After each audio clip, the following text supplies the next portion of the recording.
mythical origins of the Valkyries. In the beginning, the whisper of war before swords rang and ravens wept, before the tree Yggdrasil trembled with the breath of gods and giants, there was silence, ancient and wide as Ginnungagap, the yawning void.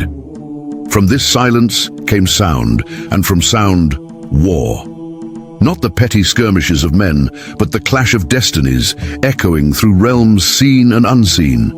In the high realm of Asgard, where golden halls pierced the heavens and the wind carried the scent of prophecy, the All-Father Odin looked out upon the worlds and saw ruin in their seams. He saw men who would rise like fire and fall like ash, gods who would forget their oaths, and a future where death would no longer wait its turn. So Odin, keeper of runes and father of wars, pulled from the roots of the world tree a whisper, old as time and sharp as grief.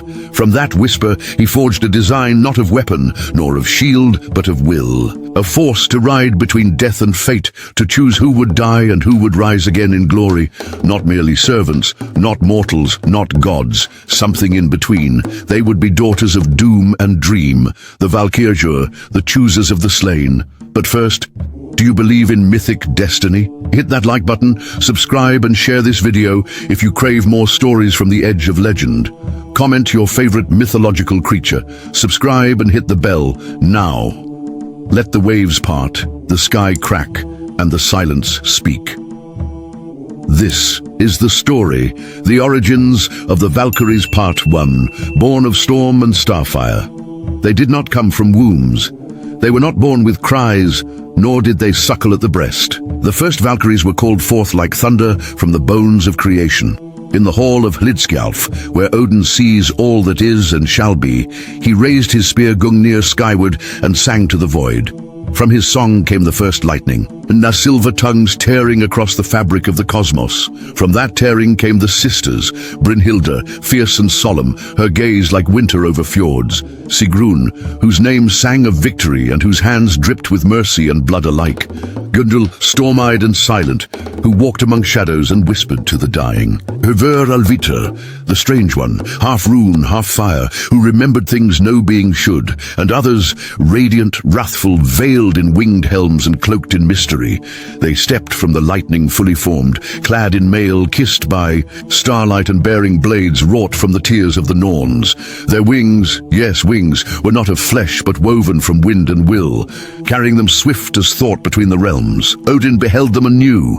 This was no mere band of warriors. This was prophecy given shape, yet even gods must pay for creation. For every Valkyrie born, a secret was carved from Odin's heart, and buried in the well of Mimir. Every name he gave them cost him a memory, every blessing a sliver of truth. Thus they were not merely his servants, they were his sacrifice, and in that sacrifice they gained power. Part 2. The war that birthed the purpose. It began with a fire in Midgard. The age of men had begun to thicken with pride. Kings who believed themselves eternal, sorcerers who dared call on Jotnar, blood rites and cursed oaths sown into the soil. The 9 realms began to tilt. The gods met in council, voices ringing like steel on stone. Thor, red-bearded and storm-hearted, bellowed for destruction. Freya, golden and wrathful, saw the threads unraveling. Frigg, wise in silence, warned of things she would not say aloud. But Odin alone knew the shape of things to come. He had seen Ragnarok, not a moment, but a melody playing through time. And in that melody, the Valkyries. He cast them down into the world, not to lead armies, but to guide their end. They descended like the wind before a tempest, unseen, yet undeniable. Where battle raged, they walked. Where shields splintered and spears found hearts, they hovered. They did not kill. They chose a gaze, a gesture, and a soul was lifted or lost. Some saw them as angels, some as demons. But all who died in their presence died seen, and in their choosing the slain were divided. Those of glory, courage or fate, lifted to Valhalla, the hall of the slain, to feast and fight until the end of all things. The rest left behind, some for hell, some for darkness. The Valkyries became the bridge between valor and eternity. But not all mortals died grateful. In the east, a warlord named Harvidr, who had lost his sons to the Valkyries' choice, forged a pact with something old and foul, a forgotten spirit of ice and shadow. He raised an army of the unchosen, revenants twisted by bitterness, who cursed the sky and hunted the winged sisters. They marched not for conquest, but for vengeance, against the choosers who had refused them glory. And so the Valkyries, born from prophecy, found themselves drawn into a war they had never foreseen, a war of judgment. Part 3. The shattering of the skies. They came beneath a blood-red moon, the unchosen, their bodies wrapped in cracked bronze, and their eyes hollow, as the void between stars. The pact that Harvardr had made gave them no rest, only rage. They carried jagged weapons, not of mortal forging, but shaped by the malice of the forgotten dead. Where the Valkyries had flown untouched for eons, they now found the sky fouled. Wings once swift as light were clipped by curses. Blades once sure faltered against the sorcery of bitterness. The first to fall was Göndul, the spear-waver, caught in the claws of a thing that wore a man's shape but spoke in ice. Her cry was not of pain, but of fury, a howl that split clouds and summoned thunder. She fell blazing into the sea, her wings burning as she drowned beneath the weight of unworthy vengeance. Her sisters gathered in the clouds, shaken for the first time in their long existence, and Brynhildr, proudest among them, spoke thus: "No longer are we watchers, no longer choosers alone. If they call war upon us, let them know who we are." So it was that the Valkyries descended, not as messengers of death, but as its bringers. Across Midgard, the skies were torn with silver and flame. The choosers of the slain became warrior queens, their spears singing laments and judgment. Brynhildr herself faced Harvardr on the shattered plain of Vetraskul. He laughed as he saw her wings, scorched and torn. "You who judged my sons, now you shall know loss." But Brynhildr did not speak. She threw her helm aside, her eyes blazing not with wrath but with grief, for she had chosen his sons because they died with courage. The tragedy was not their end, but his failure to understand it. They clashed, the world broke, and when it ended, Harvardr lay dead, his spirit torn not by blade, but by the truth he had refused. That glory must be earned, not demanded. But the victory was hollow. Too many sisters lay silent beneath the soil, their wings, their purpose, their songs stilled. Part 4. The Betrayer and the Broken Oath. The war against the Unchosen should have united the Valkyries. Instead, it fractured them. Among their number was Kara, youngest and brightest, swift as wind and wild as flame. She had loved the mortal world more than any of her sisters. She danced in the meadows of Alfheimr, laughed with children in Midgard, and sang with wolves beneath the moons of Vanaheimr. And it was she who questioned the oath. Why must we choose? Why not save? Why must worth be measured only in war?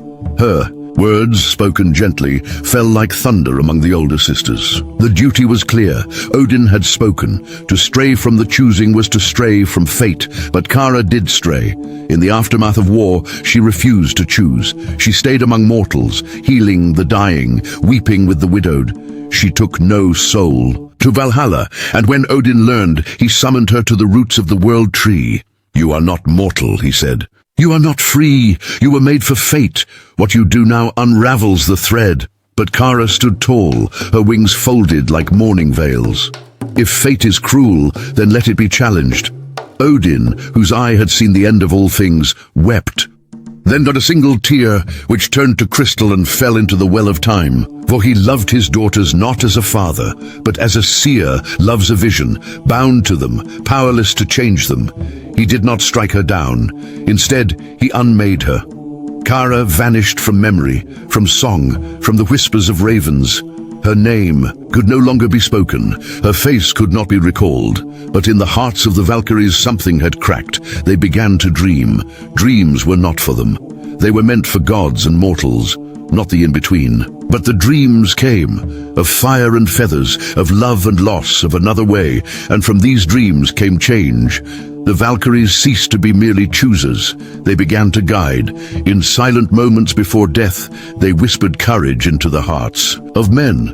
They shaped the end into something not of terror, but of honor. They mourned as well as judged. From thunder they had come.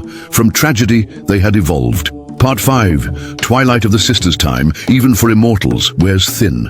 The world turned beneath them, kingdoms rising, empires rotting into dust. Mortals told stories of the Valkyries, their forms shifting with each telling. Some saw them as winged maidens, others as armored death angels, and some as stars that walked the earth. But always they were feared, always they were revered. Yet the sisters themselves grew quiet. Fewer warriors heard their whispers in battle. The skies where they once danced remained still. Even Valhalla, once bursting with the roar of fallen. Heroes grew solemn, its long tables echoing with memories rather than songs. The reason was not war. It was time. The Norns, keepers of fate beneath the roots of Yggdrasil, had whispered the final rune. Ragnarok approached, the end of gods, the death of suns, the burning of all things, and with it came a question that tore the Valkyries apart.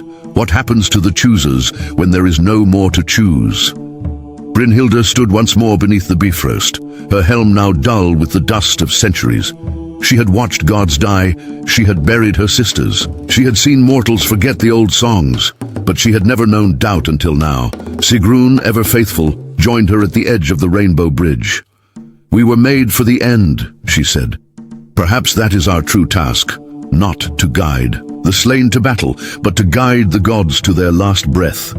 Brynhildr did not answer. She looked down into Midgard, where the fires of man had become cities. Their swords turned to machines. Their warriors no longer sung in verse. Still the world spun. Still death came. And so the Valkyries, silent and few, prepared not to choose but to stand. Part 6. The Last Ride. When the sky split and Fenrir howled, when the seas boiled and Jörmungandr coiled across the horizon, the last Valkyries took wing. They rose from the roots of the world tree like golden ash, their wings blazing against the blackened sky. Each carried no spear, no shield, only purpose. They were not gods. They were not mortals. They were memory. On the field of Vigrid, where the final battle raged, they did not fight. They bore witness. Thor fell, his hammer cracking the serpent's skull before poison took his breath.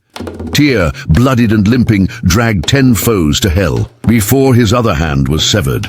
Odin himself fell before Fenrir's fangs, his scream torn into the wind like a broken prayer. And still the Valkyries watched. They moved among the dying, not to choose, but to honor. Each touch was a farewell, each word a hymn. They kissed the brows of fallen gods. They lit the pyres of mortals who stood with courage. And as the fire consumed the 9 realms, Brynhildr turned to her sisters, what few remained, and spoke. "We were never death. We were always love, the love of what must pass, the courage to face the end." One by one, the sisters walked into the flames, not screaming, not weeping, but singing. Their song rose above the ruin, a song of wind and war, of sorrow and splendor. And when the last note faded, the fire calmed, the skies closed, the void listened. After flame, the wings remained from the ashes of the old world. Something stirred. In the silence after Ragnarok, the cosmos did not remain dead. New stars blinked open. New roots reached out from the bones of Yggdrasil, and in the soul of the reborn earth, something was remembered. In dreams, mortals whispered of women cloaked in starlight, who stood beside them in their last moments. In the rustle of wind over mountains, there was the sound of wings. In every act of courage, of sacrifice, of love that defied despair, the Valkyries lived. They had passed beyond fate, beyond even the gods. They had become eternal, not as figures on thrones or names in temples, but as the spirit behind every warrior's heart, the unseen hand that lifts the fallen, the voice that says, "Die not in fear, but in fire." Their choosing had ended, but their meaning had only just begun.